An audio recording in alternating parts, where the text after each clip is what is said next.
This is the plaintiff, Ashley Smith. She says the defendant's her ex-husband who has a motorcycle they purchased when they were together. The defendant didn't keep up with the maintenance on it. The thing now has a cracked engine and is totaled. And she's on the hook with the collection agency to pay off the $2,750 still owed. That's why she's suing. This is the defendant, Roderick Smith. He says the chain came off the motorcycle and broke. The plaintiff wouldn't call the insurance company as a way to get back at him for the divorce.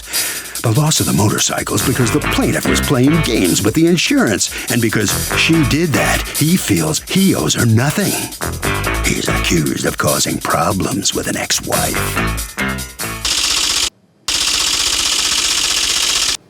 All parties, please use your right hand. Welcome back to the People's Court. Next case on the docket, the plaintiff says her ex-husband ruined the motorcycle they both owned, but he says the real problem is the plaintiff wouldn't get it covered by insurance. It's the case of Chopper. He hardly knew her. Thank you, Douglas. Ashley Smith, you are suing your ex-husband, Roderick Smith, for $2,750, the amount that I guess is the deficit that the bank is chasing you for, on a motorcycle that the two of you bought when you were married, but he kept after we got divorced. You got divorced. All right, so what happened here? We purchased the motorcycle 2 weeks after I had given birth. I wasn't working, but my credit score was significantly better than his. So I helped him out. Isn't that a new parent purchase, a motorcycle? You know, with all the things a new baby needs, let's do this. Let's go out and buy a motorcycle. Okay. So we purchased the motorcycle. About 4 months later, we did get divorced, and he took the motorcycle, but from the time that we purchased it until we got divorced and after, he was making the payments and supposed to continue making those payments. Okay, whose name was the motorcycle under? It was always in mine. Whose name was the insurance under? In mine. There was, apparently you purchased gap insurance? Yes. All right, so what it does is it covers whatever isn't covered. For example, should there be a motorcycle accident and the motorcycle is a total loss, but they give you only $5,000 and your loan is $7,000, it would cover the gap, right? That's the purpose of gap insurance. Yes. Okay, you guys actually bought gap insurance. Yes. You're so unlike most of my litigants. You're so prepared. You bought gap insurance. Okay, what happened to the bike? Let me ask you, because it was in your possession. I was on my way to go pick up the new chain to put it on, and the chain. Wait, why'd you need a new chain? Because the older one it was time to replace it. And you knew that? Yeah, after and then of all things, while you're on the way to pick up the new chain, the old chain does what? It came off of the front sprocket. And then what? Slapped the lower crankcase and cracked a hole in the block. Okay, so then what happens? I called Ashley, let her know what happened to the bike. So I called her, I got it towed over to the shop. She goes back and forth with the insurance. They end up saying it's totaled. So I gave her the information to call the gap insurance. She never called them. She kept going back and forth about calling them, and then wait, why back and forth about calling them? What do you mean when you said back and forth about calling? What does that mean? I tell her to call him, and she's like, "Oh, I'll call him tomorrow," and then it just never happens. Then it's like, "Did you call the gap insurance?" "Oh, I didn't call him," or "I needed the VIN number," or "I needed this and I needed that," and she always had a reason to not call him.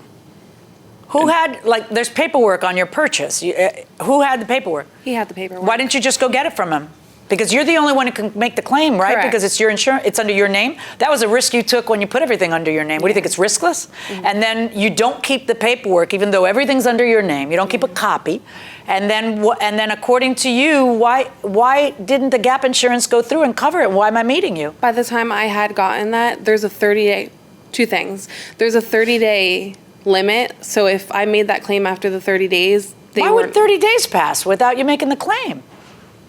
Because how did that happen? He had the paperwork for it. Yeah, but what'd you do for those 30 days? The two of you aren't worried about the motorcycle and nobody's hustling? And are you suggesting you never talked to him about the gap insurance? Are you suggesting that you had to chase him down and beat him with a stick to get him to give you the paperwork? Kind of, yes. Yeah, no. I need to know exactly what you're suggesting, because everything's under your name and you're a big girl. So why don't you have that information at your fingertips? Did you call the dealership where you bought it and say, what's the name of the gap insurance you sell, so I can call them and make a claim?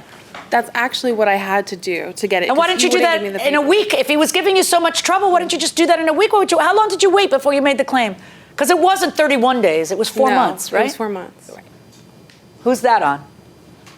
I didn't have any of the paperwork. Oh, really? Why don't you get up go to the dealership and get the name. See, that you can get it. You don't get it because you're not hustling. And according to you, that's just a lie. You gave her the information. And she just never called? I gave her the information when she asked for it. She asked for the VIN number. I didn't When know did she finally ask for it, though? Was it 4 months later, or was it when the accident happened, or right after? It was a while after the accident happened. How long after the accident? Maybe 3 weeks, almost a So month. it was within the 30 days? Yeah, within a month. Okay, now you don't care because now you have no motorcycle.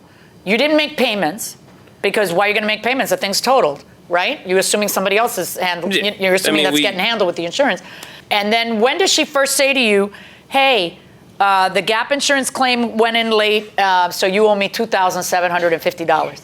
Like I said, it had to be about 2 or 3 months after the fact, or when she actually got around to calling the gap insurance. She was like, "Oh, well, they're not going to cover it," and now Did she tell you why? She just said they weren't going to cover it. Okay. Did you ever ask why? I assumed it was because it was late. I mean, me and her had a very broken line of communication at the time. So how are you going to prove this is his fault when the insurance is in your name? And I could handle this in 20 minutes. That might be too long. That might be too long. How is this, when it's the insurance is under your name, how is it his fault that you didn't get around to making a claim until after the deadline? So who loses when one person gets vindictive against the other in a divorce? What do you say? My experience, I think it ends with the judge. Determine the judge. If the judge... Judges don't end wars. Who loses? The person vindictive or the person in the receiving end? The receiving end. See, I disagree. Going inside the courtroom. The insurance doesn't cover, the gap insurance doesn't cover missed payments, and he was already 2 months behind. Are you suggesting he had missed payments before the thing? Yes. Prove that. I have here the statements from the credit bureau. Did you miss payments before the total loss? I missed one payment because I lost my job. And Okay. I was According to you, he working. missed more than one? He missed 2. Does that sound right? No, like I said, How much are the payments? $250 for the motorcycle. Is that right? It's $250? 269. Just 69? Don't you even know what the payments are? Yeah, I paid That's a little $250. alarming. Those are before the date of loss, and it just shows that the payments were late. Okay. This shows a May 28th payment of $234. Where are the payments before May 28th so I can see if he was late and... All the way at the bottom and the Come on first- over here, please. Okay.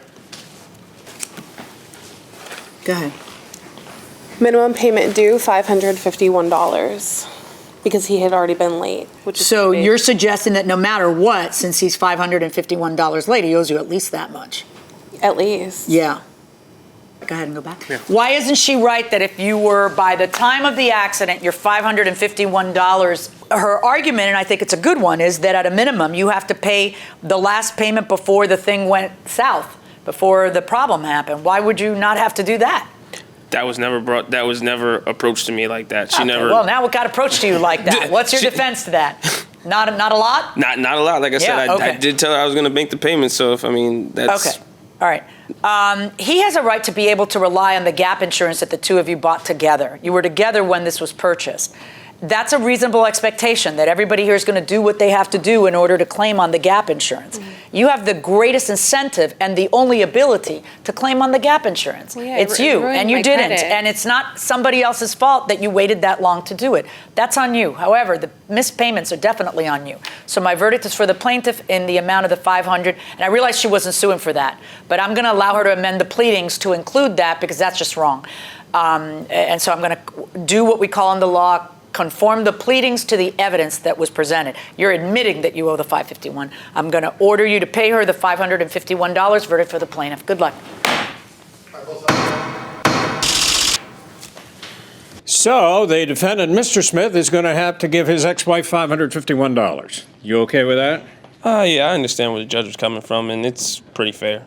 I just didn't feel the $2,000 that she was asking for was fair at all because it wasn't my responsibility. It was on her, and she procrastinated, and then she just wanted somebody else to pay for her mistakes. Yeah, okay, good enough. All right, thank you very much. You must sign a few documents outside. You know, it hurt by not getting more active on working on that insurance issue, right? Yeah, my credit's pretty bad now because of it. And Oh, really? Things have gone downhill. Yeah. Oh, that's a shame. Well, I'm sure you learned something from this. yeah. definitely. I'm not going to let anybody else put a motorcycle in my name. Well, not only that, but, act faster when you have to. Yeah. Okay, good enough. You Thank must you. sign a few documents, and that's a lesson for everybody. Harvey, what do you think? I got to say, the reason I disagree is that when you hold that vindictiveness in you, you can't let it go and you can't move on.